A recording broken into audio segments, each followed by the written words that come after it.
that you are here with us today.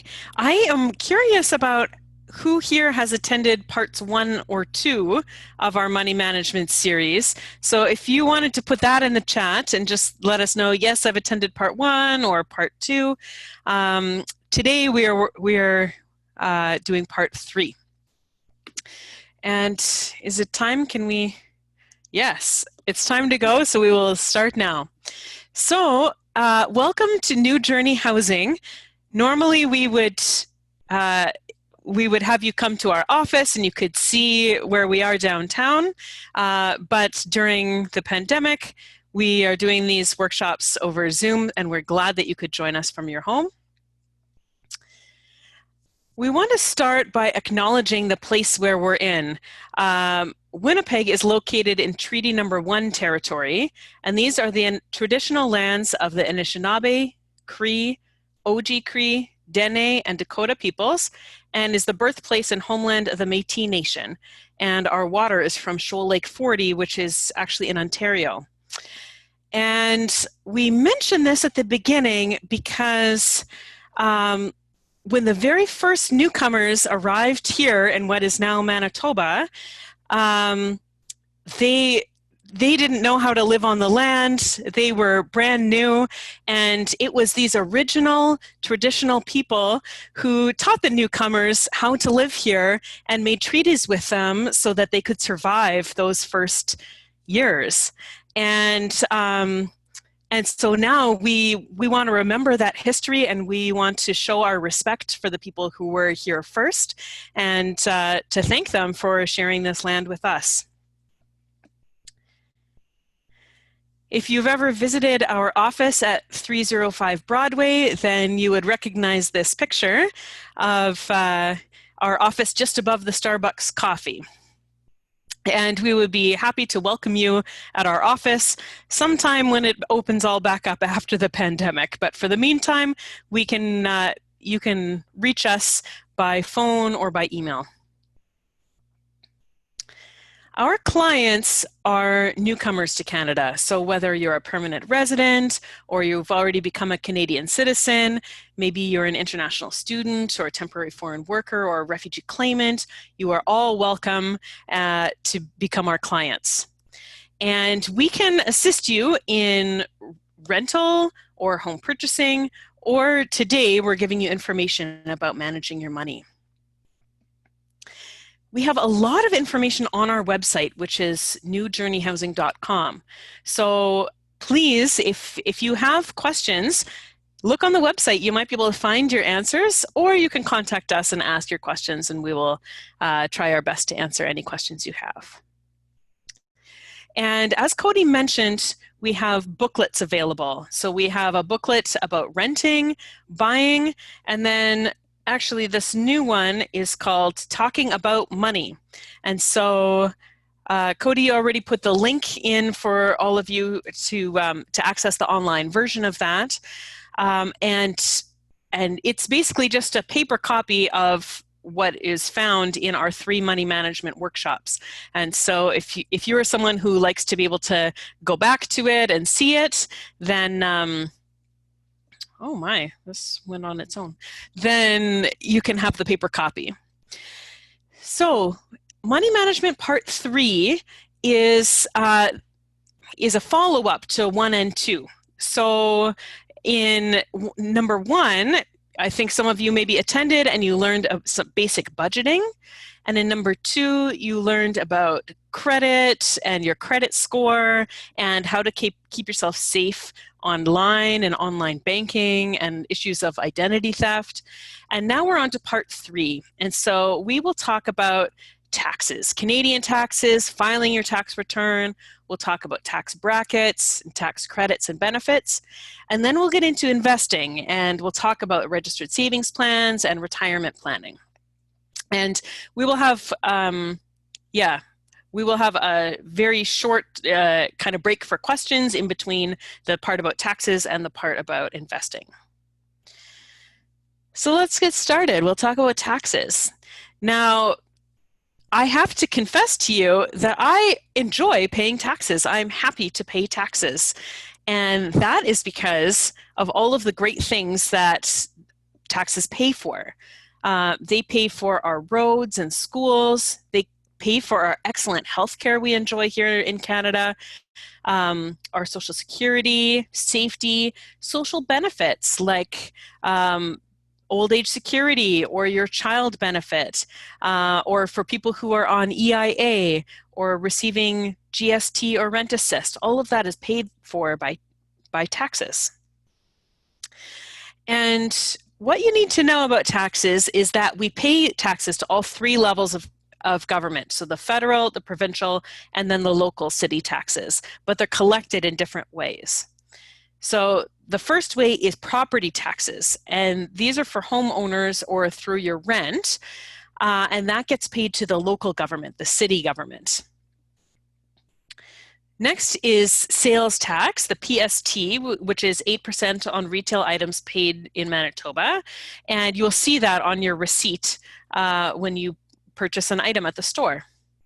And then also GST, which is 8%, which is paid to the Canadian government. And your income tax, which is usually taken off your paycheck at the end of each pay period, and then they give some to the provincial and some to the federal government. And then at the end of the year, during tax season, then you check it all and make sure that the amount that you paid was right. But what you need to know is that each taxpayer is responsible to make sure that she or he follows the tax rules of each level of government. So if you make a mistake and you accidentally don't pay the tax that you should have paid, the government won't say, oh, well, no big deal. They'll say, no, it's your responsibility to know and to pay your tax appropriately. Income tax season, the regular season, is March and April each year. But this year, the deadline was extended until June 1st. And so many of you may have delayed filing your taxes because of COVID-19, but it should be in now. If you're filing now, we're past June 1st, so now it's late. And that's okay. You are allowed to file late. You can actually file at any time of the year. But if it turns out that you owe any tax and you filed late, then you will receive penalties. And if it turns out that you didn't owe any tax, you just filed late, it means that the government will stop certain payments until you file your tax. So if you were counting on a GST payment to come in or a child benefit payment to come in and you didn't file your taxes on time, the government will stop those payments until you file your tax, and it may also trigger an audit where the government then looks in and needs to check to see, oh, are those actually your real children that you're claiming for the child benefit? So the easiest way to avoid those kind of checks is to pay your taxes on time. And you can file yourself online through certified software. An example would be TurboTax. I think you can buy the kits at Costco. You can file yourself using a paper copy, which is free and found at the post office. You can pay to have an accountant do it at a tax business or accounting firm, but they're going to take part of your money to do that. You pay them to do it. And another free way to do it is the Community Volunteer Income Tax Program, CVITP. If you are eligible, then you can have a volunteer help you to file your taxes, and that's free. New Journey Housing hosts free income tax clinics every March and April. And so if you need to access that program, then contact our office and register, and we will do our best to help you file your taxes. And we also host income tax workshops in February where we teach you about how you could file it on your own or give you more information about filing taxes. And there's a government website, so you can just go to canada.ca and then you can learn a lot more about tax payments, benefits, and credits. So if you have further questions, it's worth going directly to the government website and looking it up, and you can find all of the information there. Every adult 18 years and over must file taxes each new year, even if you just arrived in Canada or you were not working. You file taxes for the previous year during tax season. So this tax season that we're just coming out of now, this was filing taxes from 2019, last year.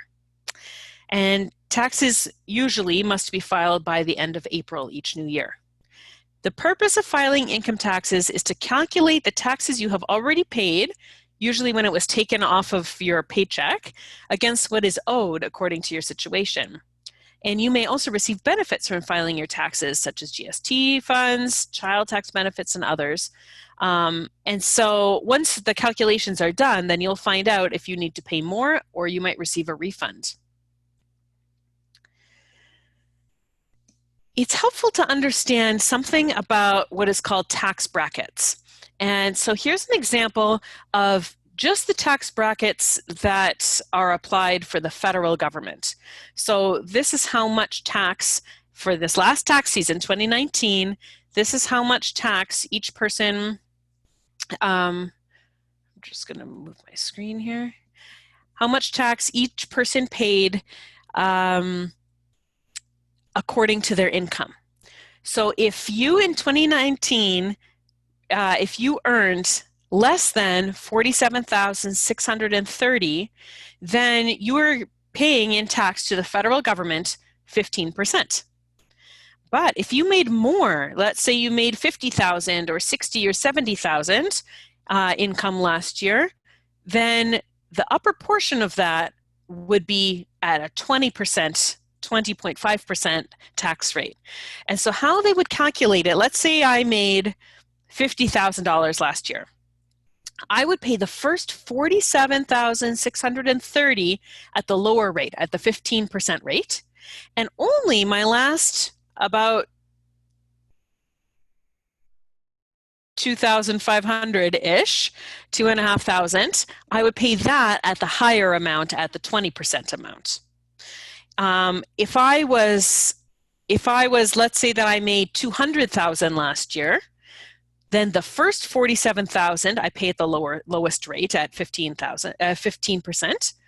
Then the next between $47,000 and $95,000 I pay at the higher 20.5% rate.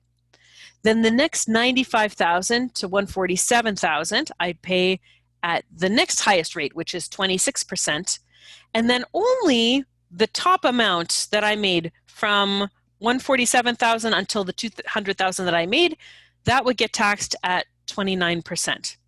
So I wanted to be clear about that. Sometimes people think, oh, wow, if I made, let's say, $200,000 last year, all of my money is going to be taxed at almost 30%. It's not true. You only the part that's above $47,000 gets taxed at 29%. So you still, for anyone, the first $47,630 is only taxed at 15%, not more. Of course, there would be other taxes taken off for the province. So you have a question? Yes, we do have a question. Okay, I'll move back the screen. Yes. Perfect. If you delay your tax filing, is that the only way they're going to audit your file? No, it's not the only way. Good question. But it is, I think, a pretty automatic way. So they have, they being CRA, the Canada Revenue Agency, they have certain what we call red flags, certain things that come up for them that make them check people's, especially about the child benefit. They want to make sure that they are not paying money to someone who doesn't actually have kids. Or if I only had one kid, but I tell them that I have 10 because I want extra money, they don't want to pay me for 10 kids. So there are certain things that will make them suspicious that maybe I'm not telling them the truth about how many kids I have. And if I don't file my taxes on time, that's one of the things that will trigger them to do a check. But I think there are other things that might trigger them. And sometimes I think it's just random. They just check some random people and kind of make sure that everything's all working. So I would say, yes, you can still get audited even if you filed your taxes on time. But if you didn't do your taxes on time, almost for sure you will get audited. Great, thank you. Thanks. Okay, so then we'll move on to tax credits and benefits. And so these are calculated from your income tax return when you do it at the end of each year. So there's a difference between a tax credit and a tax deduction. So a tax credit is money that's subtracted from the taxes you owe for those who are eligible. So for example, the federal home buyer's tax credit reduces the amount of taxes you owe by up to $750. But let's say that I was very, very low income and I didn't pay any tax at all anyway, they're not going to give me $750. So they're only going to, they being CRA is only going to reduce the amount of tax I owe by $750, but if I already didn't owe any tax, they're not going to give me anything for it. This is the same for charitable donations. So if you donate to a charity, it might be a religious organization like a church or a synagogue or a mosque that has a registered charitable status. Then if you donate money to them and you get a tax receipt, you can get 15% for the first $200 that you donated, or 29% for the next amounts, any amount over 200. And I think it's been those same amounts since 2017. But remember, it doesn't give you money into your pocket. It only reduces the amount of tax that you pay. So that's a tax credit. A tax deduction reduces the amount of income you pay taxes on. So that means that if let's say I made $50,000 last year, and looking back at our tax bracket, if I made $50,000 last year, it means that most of my income would be taxed at 15%, but the last $3,000 would be taxed at 20.5%. But if I have a tax deduction that reduces the amount of income that I pay taxes on, that means that I could remove some of the money off of that $50,000 that I made, and I won't be taxed on it. So I might be able to get back under the $47,630, and I might be able to pay tax only at 15% and pay nothing at the higher amount. And so that's a tax deduction. It means the government considers you in some ways to have made less money. You get to take money off of what you're paying the tax on.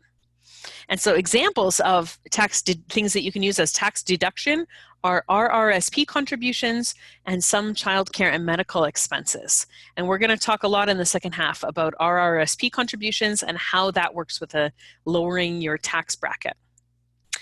Other benefits that you might be eligible for are the Canada Child Benefit, which we call CCB, which is a tax-free monthly payment made to eligible families to help them with the cost of raising children under 18 years of age. And all Canadian citizens and permanent residents are eligible for this benefit, and it can really help people to pay their bills. And then we also have GST credits which are paid to eligible individuals or families to offset the GST they pay on goods and services.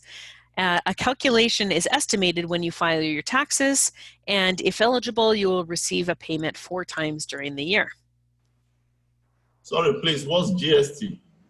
GST is called General Sales Tax. It's the tax that is paid to the government, to the federal government, the Canadian government, and is 5% on items that you might buy in the store. So if you went out and bought a new shirt, you would see on your receipt 5% going to GST.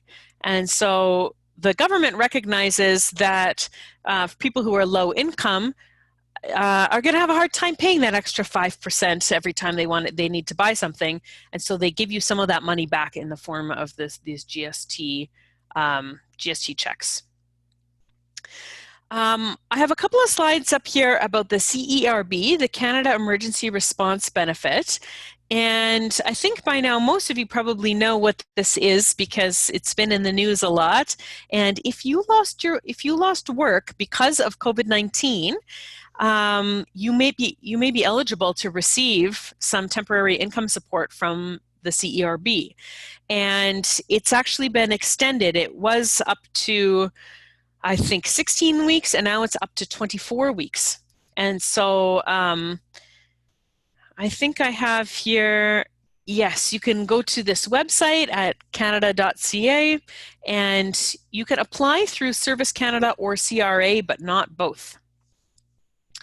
And if you have further questions about the CERB, go directly to the website because this information actually is updated all the time. The most recent update came only a day or two ago from the Prime Minister. And so the best way to get information about this benefit is directly on the government website. So we've come to the end of the portion about taxes. Did anyone else have questions related to taxes or tax filing or tax benefits? Hello. Yes. Please, can you shed more light on the child benefits? What is the amount like and for what age of the children? Thank you. Yeah, okay, so the amount that is given depends on the age of the children. Actually, Cody would probably know this better than I do. Go ahead, Cody. Yeah, no, you're right. It totally depends on how many kids you have, what the age of your children are, and also what your income is. So it's a sliding scale. I am just right now going to look up the website because it will have more specific information, and I'll put it in the post in the chat. If you do have children here in Canada, they will do the application with you in the hospital. If you do have the baby in the hospital, you'll sign some papers there. But also there's applications online through the government website that you can also do to get your Canada Child Benefit. And also at New Journey, we can help you do that as well. So if you want help applying for the Canada Child Benefit, let us know. But I'm going to do some Googling right now and I'll put it in the chat.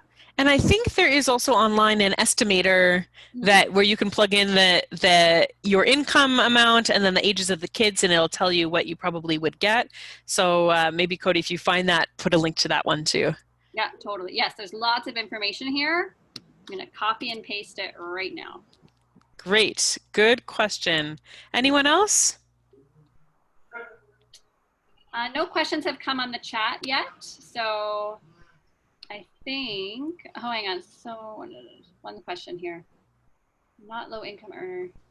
Oh, something about the GST credit, and it's only for folks that are under a certain amount of income. Is that correct? I forget if you actually mentioned that, but it's not for everybody. It's also income based. Yes, it's income based. Okay.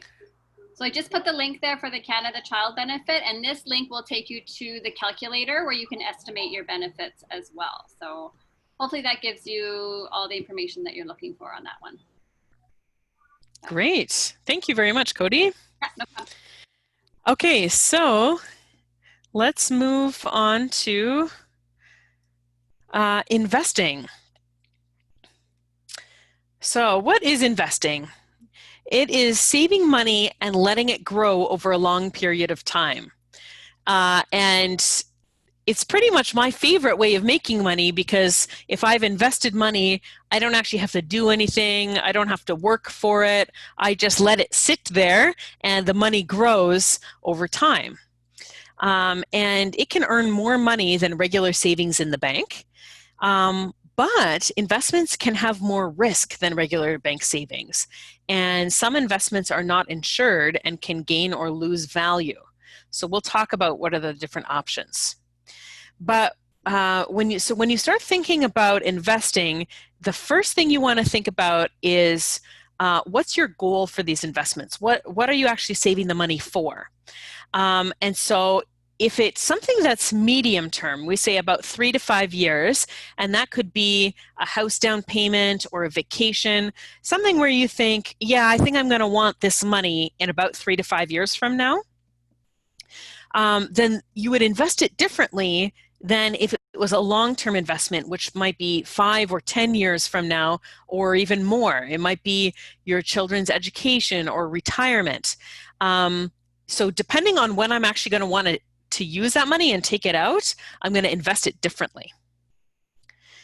If you want more information about the basics of investing, we recommend go straight to the source, canada.ca, Financial Consumer Agency, at this website. So to get started, we recommend that you talk with a financial advisor, and your financial advisor will help you find out your investor profile and the risk levels that you're comfortable taking, and will help you identify your goals. If you're saving for a short-term or medium or long-term goal, you'll tell that to the financial advisor, and then they will give you advice based on who you are and what's important to you and what you want to actually use that money for. And then they will help you decide where to invest your money given your risk level in order to reach your goals. And they'll help you to understand about charges, fees, guarantees, and other features in each kind of investment. So we very highly recommend that you do find a financial advisor and work with a financial advisor, and you don't just try to do investments on your own, because people working on their own have sometimes made some pretty bad mistakes and have lost huge amounts of money, whereas a financial advisor will work with you and help you to do something that's within your risk level. The other really important thing about a financial advisor is that part of their job is to help you to understand what you're investing in. And so if there are things that you have questions about, they're supposed to be kind of a teacher for you, and help you to understand what your options are so that the decisions that you're making about investment are good decisions based on facts. And so it's really important to find a financial advisor who you can trust and who is going to take the time to explain things to you in a way that you understand. And if they say, oh, no, just trust me with the money and everything will be fine, don't go with that person. Go with someone who is going to take the time to help you understand. That's part of their job. So how do you find a financial advisor?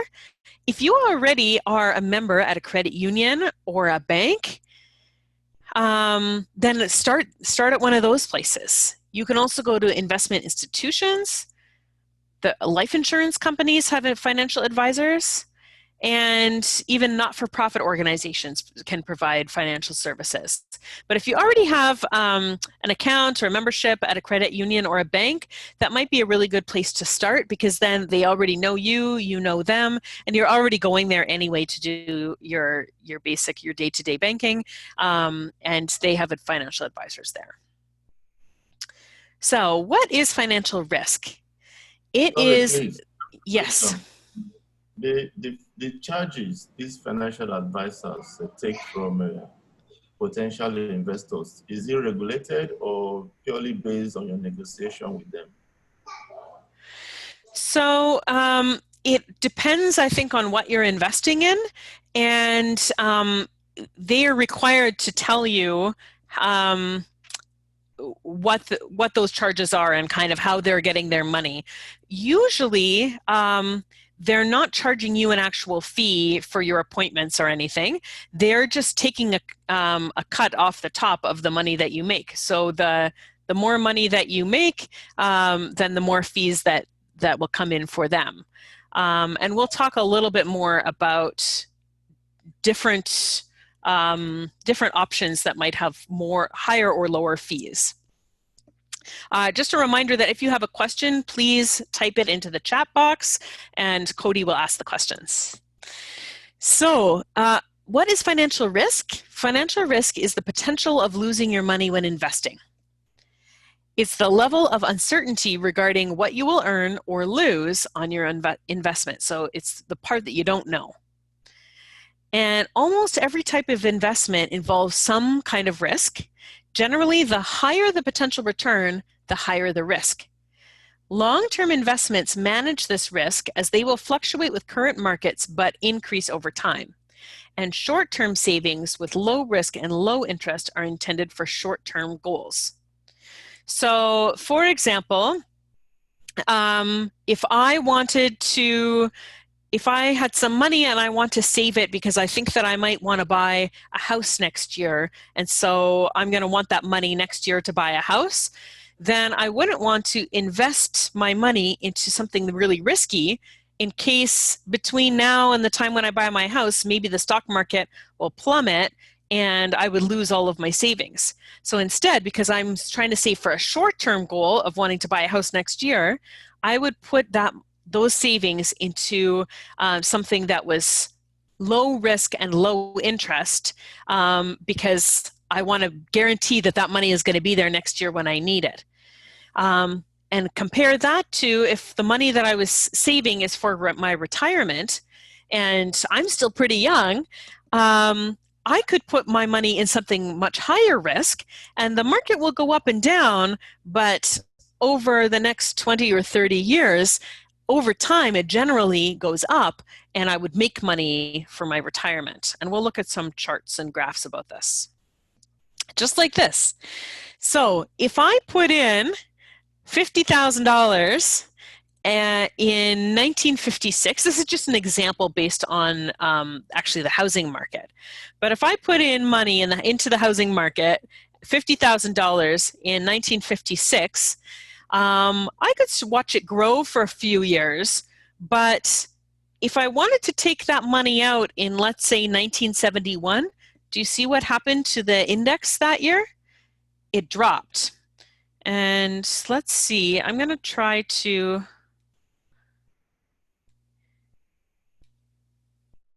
Can I draw? Oh boy, don't want that. Here we go. Here, okay. You can see that here in 1971, the market dropped, and I would actually, if I put in my $50,000 in 1956 and then wanted to take that money out in 1971, I would have actually lost all of the money. I would have lost 100% of my investment because it went down lower than where I had invested at.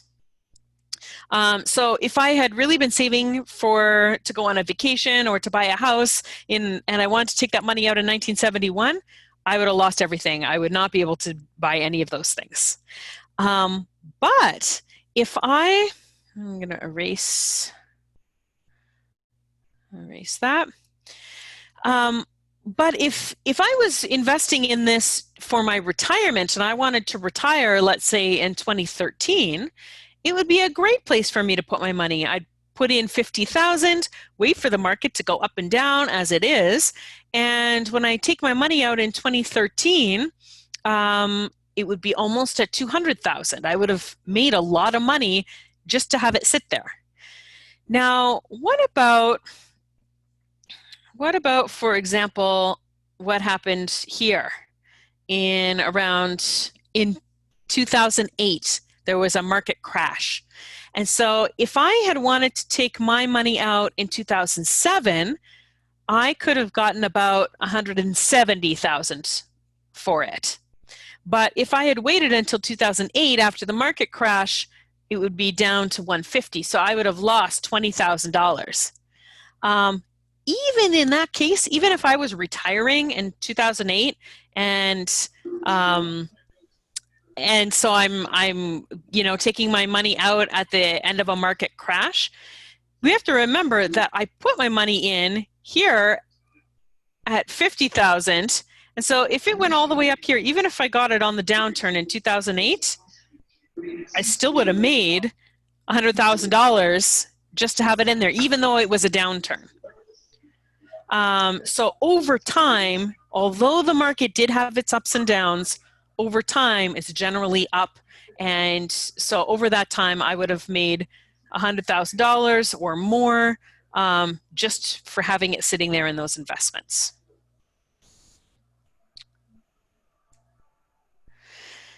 Here's an example of what happened to the stock market in Canada and the US this year. And so we're comparing now September 2019 and then leading up into March when the pandemic hit.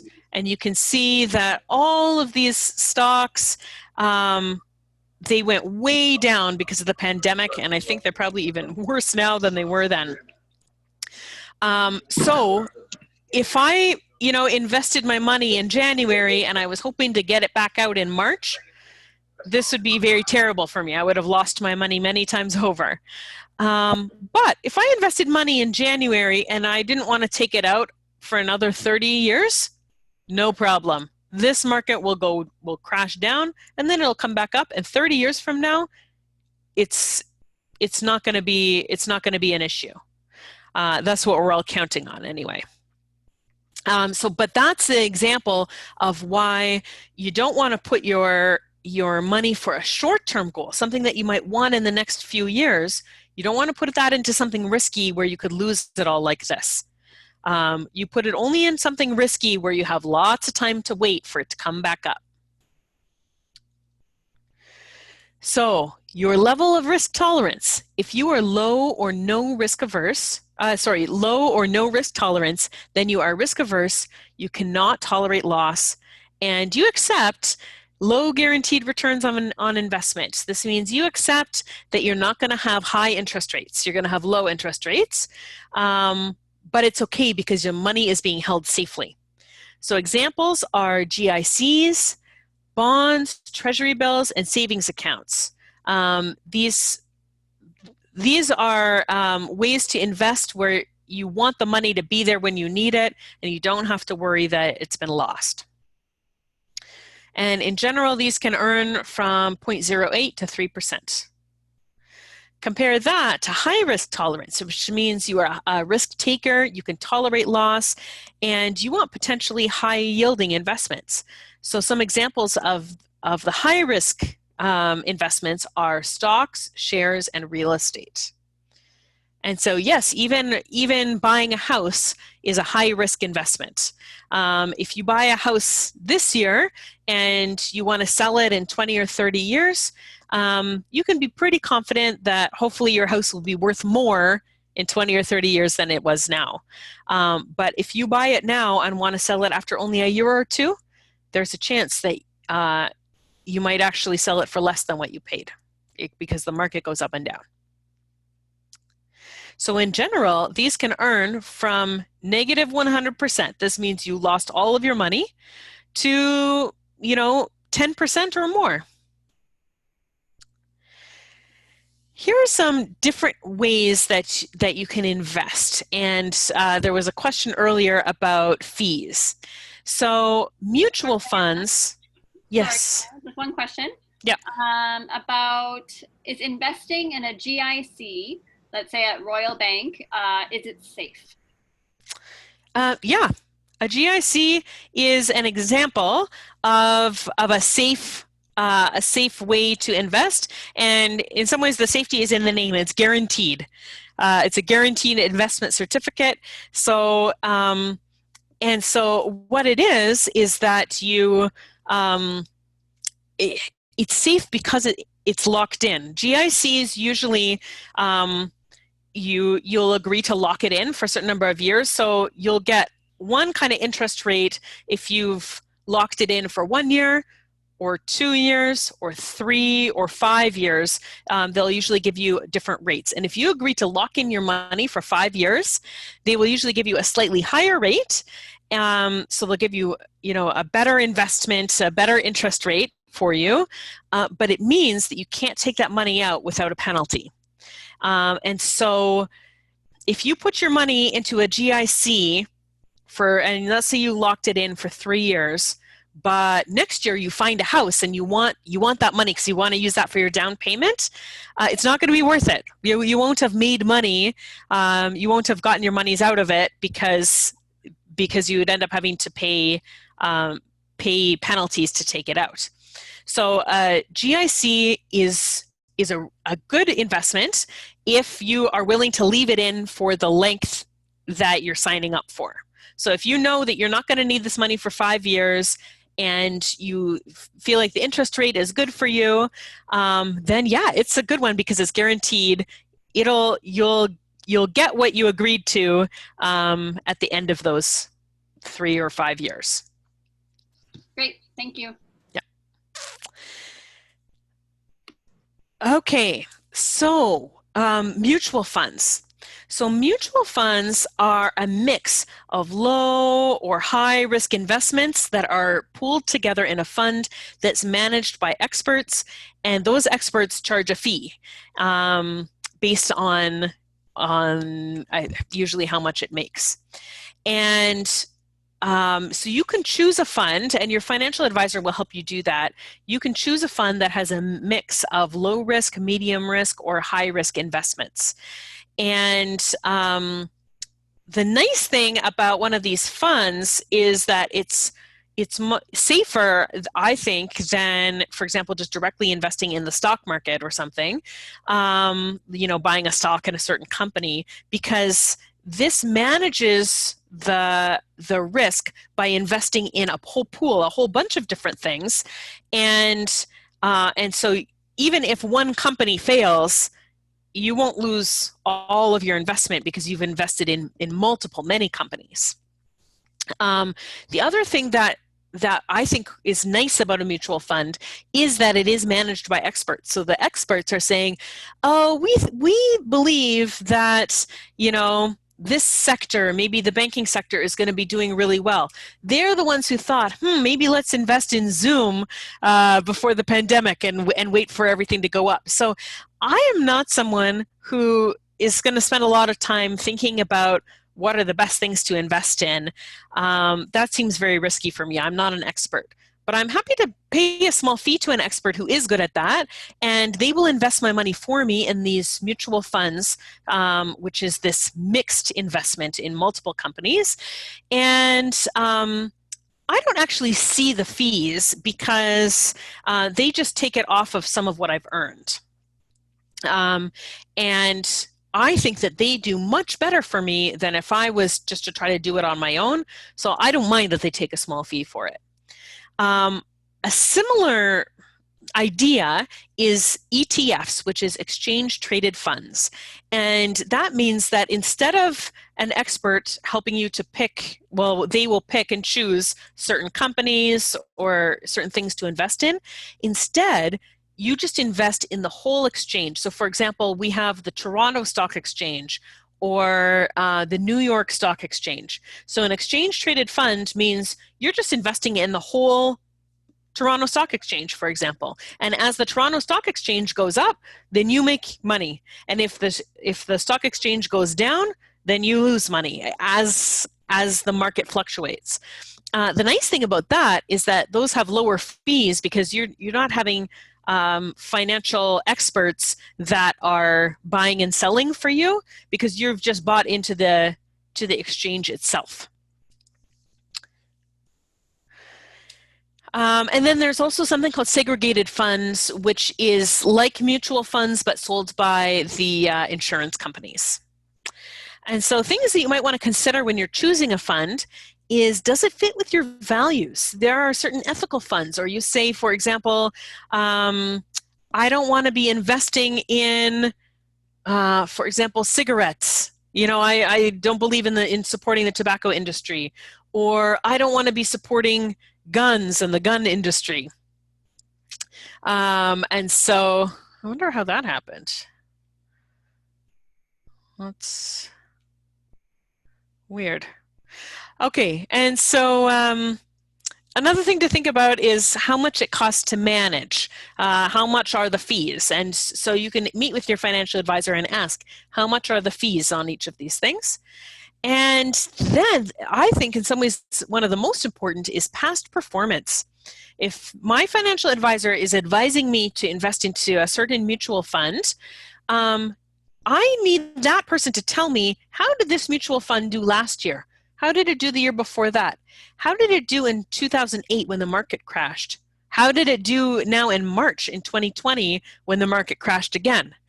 And And so based on looking at the history of that fund, I can have an idea about whether that fits with something that I want to put my money, my retirement savings into. I don't know why there's a green circle on the screen. Other than maybe we can we erase it? Okay, good, okay. So, okay, so ways to save and grow money faster. Here we've gotten to the part about RESPs and RRSPs. So Canada has savings plans available for Canadian citizens and permanent residents, and they are registered with CRA. And they give benefits like grants and reduced taxes that are not available with ordinary savings accounts or investments. So you can go and put your money into any savings account or any investment that you want, and that's fine. You're totally allowed to do that. But if you register it with CRA, then you get extra benefits. And the main advantage to these registered plans is that you can defer or pay taxes on the money when it benefits you the most. So for example, to reduce your tax bracket like we talked about before. And they can also help you save faster for your future, which gives you better financial security. Talk to your financial advisor about registered savings plans. Take advantage of available free money to accelerate your savings. And you choose your investment strategy when you take out your registered savings plan. So what that means is you get to decide still how you're going to invest. Are you going to invest in the stock market? Are you going to invest in a mutual fund, in a savings account, in a GIC? You get to choose which strategy you think is best for you. And then when you've chosen that strategy, maybe you chose to do a GIC, then you can tell your advisor, please register this as an RESP or an RRSP or a TFSA, and so that you can get some tax benefits that way. But that doesn't change the fact that you've just invested into the GIC that you were interested in. So we'll talk first about Registered Education Savings Plan, RESP. It's a way to save for your child's education, and the savings are matched by government bond and grants up to $7,200. And you withdraw that money only if your child is enrolled in post-secondary school. So it's a way to save some money for your kid, and then the government matches it and gives you free money, which is great. I always get the question, well, what happens if my kid doesn't go to post-secondary school? Then you could wait, and maybe your oldest child doesn't go, but maybe your next child does go, and you could use your money for that child. Or you can withdraw the money, but without the matched bonds. You can get your money back, but not the free government money. There's also RDSPs, Registered Disability Savings Plan, and this is how some family members can help someone with a long-term disability save some money. And the beneficiary can receive bonds and grants up to $70,000 depending on the family income level, and can withdraw money starting after 9 years of contributions. So if you have someone in your family with a disability, it's worth looking into the RDSP. TFSA. A TFSA is a tax-free savings account. And it's a way to save for short-term or long-term goals, either one.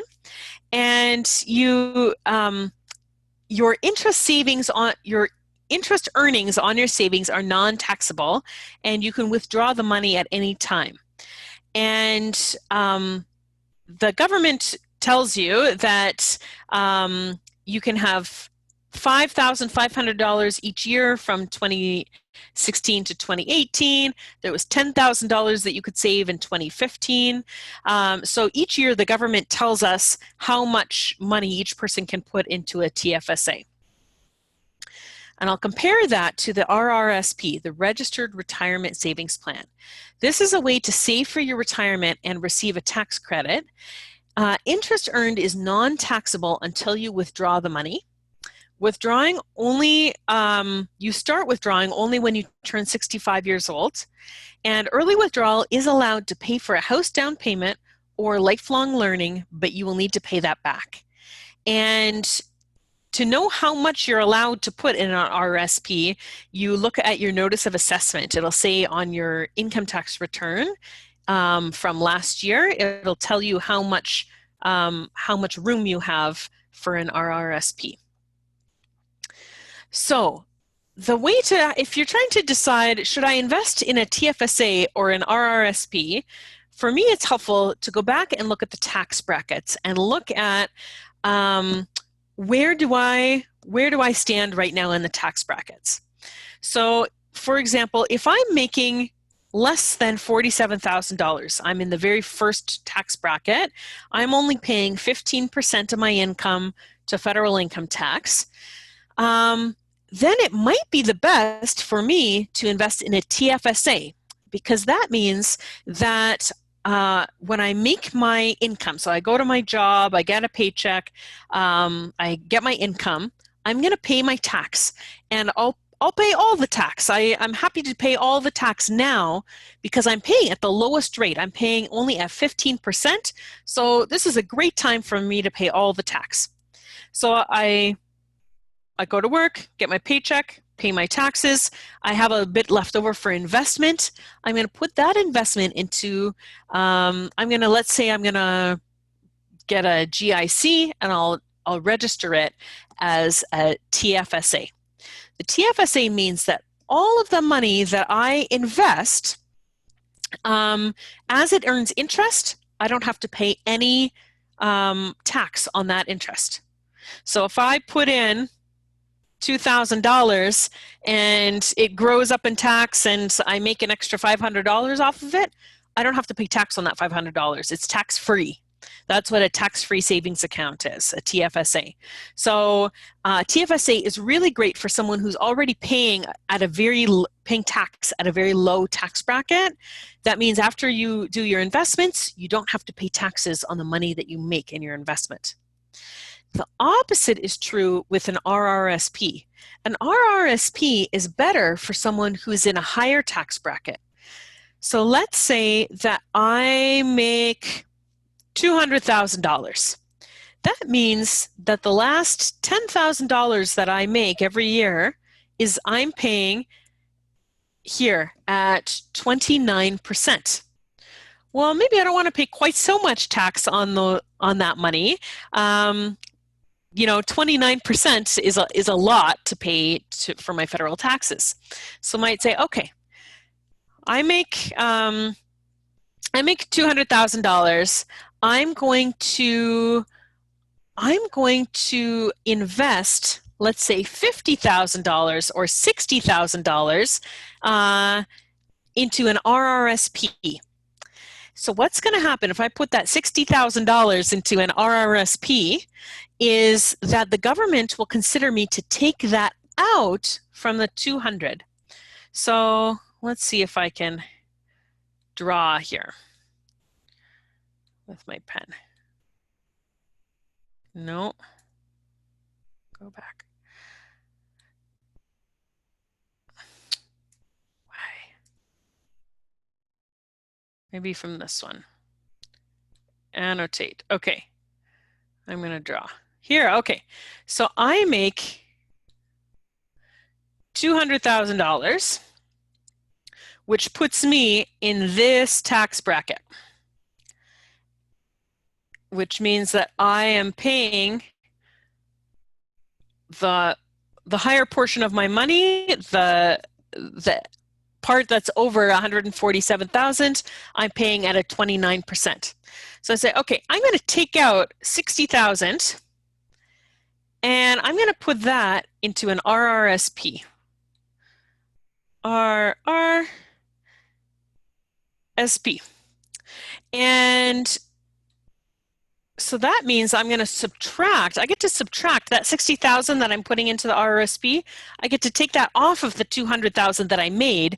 And so now the government is only going to tax me at what's left, which is 140. So what does that look like? Well, all of a sudden, that 140 is in this tax bracket, a lower tax bracket, and I only pay 26%. So that means that the portion that I was going to have to be paying at 29%, I get to remove that. And I put that 60,000 into my RRSP. And I'm going to take that out later when I'm 65, 70 years old, when I'm retired. I'm going to use those investments, that 60,000 that I put in an investment, let's say I put it into a GIC or a mutual fund, and it grew and grew and grew, and let's say that that's now, 100,000 or 200,000. That's going to be my retirement income. I'm going to take that out, but I'm not going to take it out all at once. I'm going to take it out a little bit at a time. Maybe, $1,000 per month or 2,000 per month, just to, help me pay my bills. And so I'll take that out, and at that time, that will be considered income, and I will pay tax on it at that time.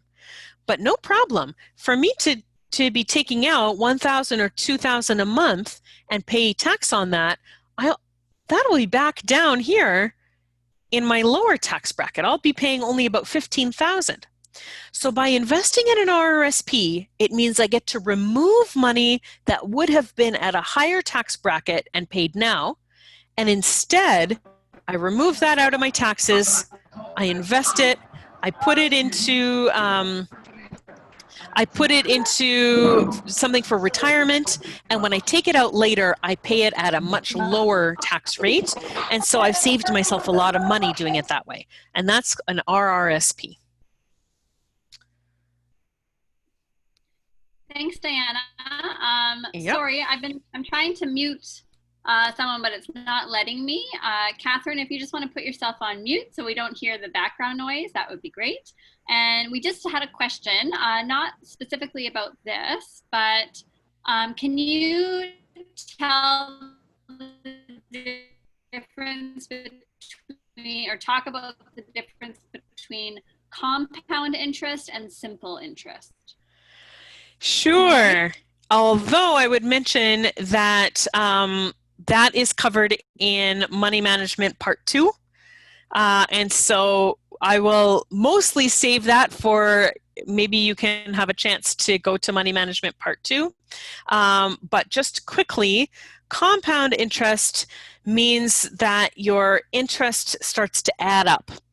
So for example, if I've taken out a loan and I'm paying interest on that loan every month, and that interest starts to compound. It gets more and more and more each month that I don't pay it off.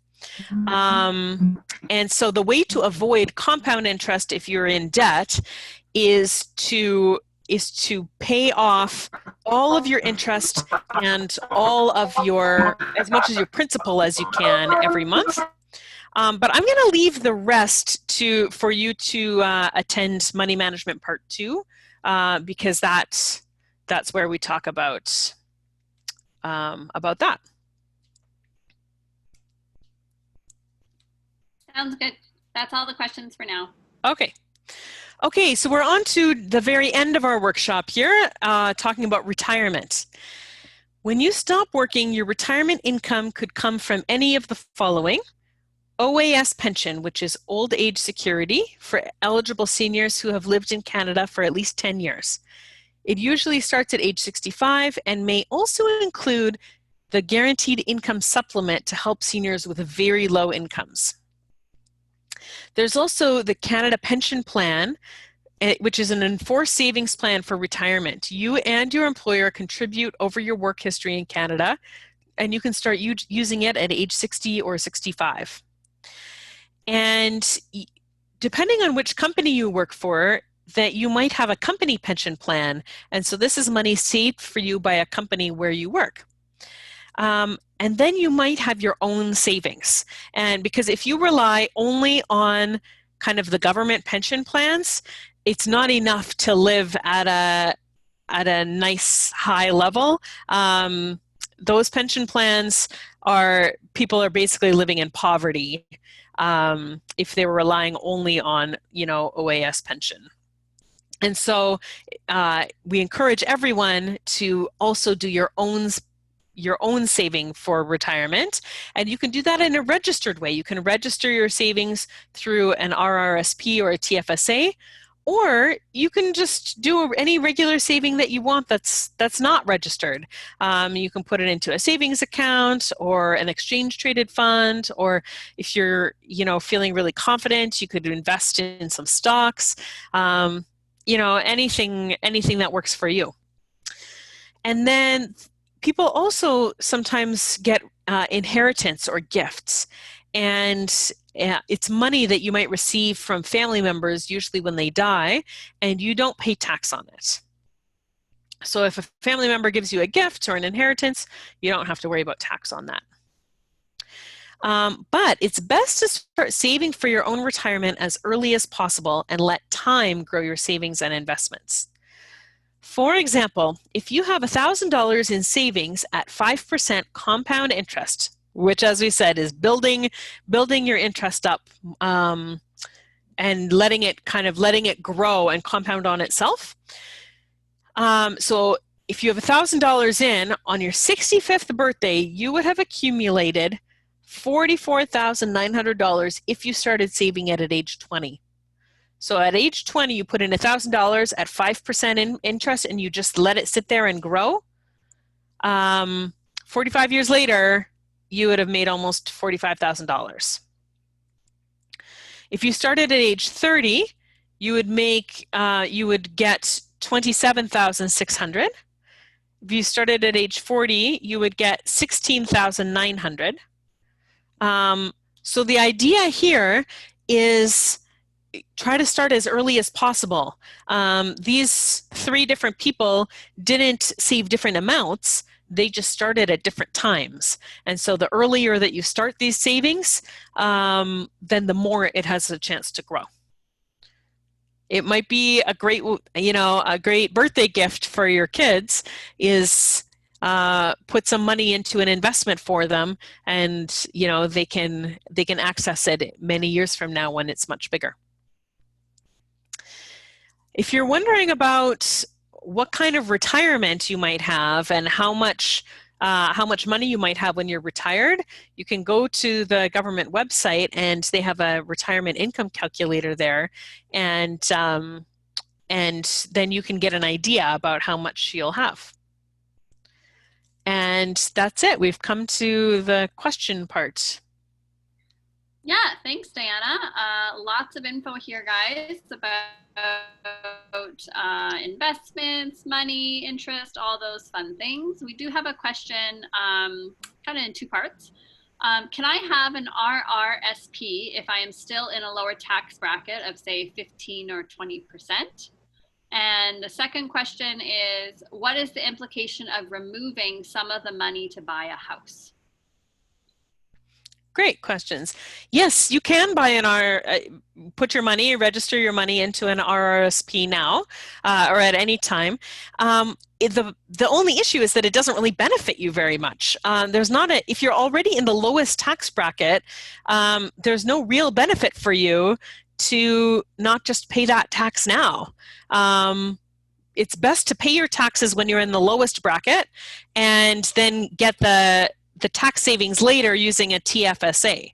So no, there's no problem really for you to use an RRSP now. The only issue is that you're not maximizing your savings the way that you could if you had a TFSA. What was the second question? Yeah, and the implication of removing some of the money to buy a house. I'm assuming removing it from an RRSP. Right. Just that you have to pay it back. So you can go ahead and take that money and buy your house, but you will have to pay that money back into the RRSP, and the government will give you a deadline about when that has to happen. Great. Another question about if we have income from a source outside of Canada, is that taxed as well? Oh, Cody, do you want to answer this one? You're much better at the tax stuff than I am. Yeah, it depends on which country it's from and whether we have tax treaties with those countries. So when you do file your taxes, you will have to declare where your money is coming from, and then whoever is helping file your taxes will know more about that. I could probably find a link on the government website about which countries have the tax treaties with Canada. So some, like if you're already paying taxes from another country, you won't have to pay them in Canada, but it depends where it's coming from. So good question. And I can try and find that for you. Or yeah, you can send us an email as well after. At New Journey, we also help people file their income tax. So if you've already done it for this year, which I hope you have, that's great. But come next year, if you also have income tax questions, you can get in touch with us at that time. Usually we start around February. So February 2021, thinking ahead. But yeah, any other questions? None are in the chat quite yet. But thanks for all the participation. We had 36 people attending, which is great. Oh, really? Okay. And that's good. Sorry, there's a bit of a delay between me talking and you hearing. My internet connection is a little unstable right now. So we're hanging in there. We were able to finish the workshop, so that's good. And thanks again for everybody for attending. We usually have workshops on Wednesday afternoons. So we'll send it out through our emails, through our mailing list. If you want to get on that list, it's just info@newjourneyhousing.com, or we have Facebook and also Instagram, where we are posting all of our upcoming workshops. So please take a listen. And like Diana said, we have Money Management 1, Money Management 2, and Money Management 3, as well as a workshop on renting, and also how to purchase a house. So those are our main topics. And I might just remind you what is in 1 and 2. Number 1 is basic budgeting. So especially if you feel like, wow, the amount of money that you're getting in is you're having a hard time, paying for all of the things that you want, or that you're having a hard time coming up with how to save some money at the end of the month for investments. The basic budgeting can give you some ideas on how to get a handle on how to budget that money. And Money Management Part 2 includes credit scores and compound interest and online banking and safety. And so those are both really useful workshops. I would encourage you to take them. Great. Thanks, Diana. My kids are running around and they need my help. So workshopping will be done. And thank you all for participating, and hope to see you again soon. Bye, everyone.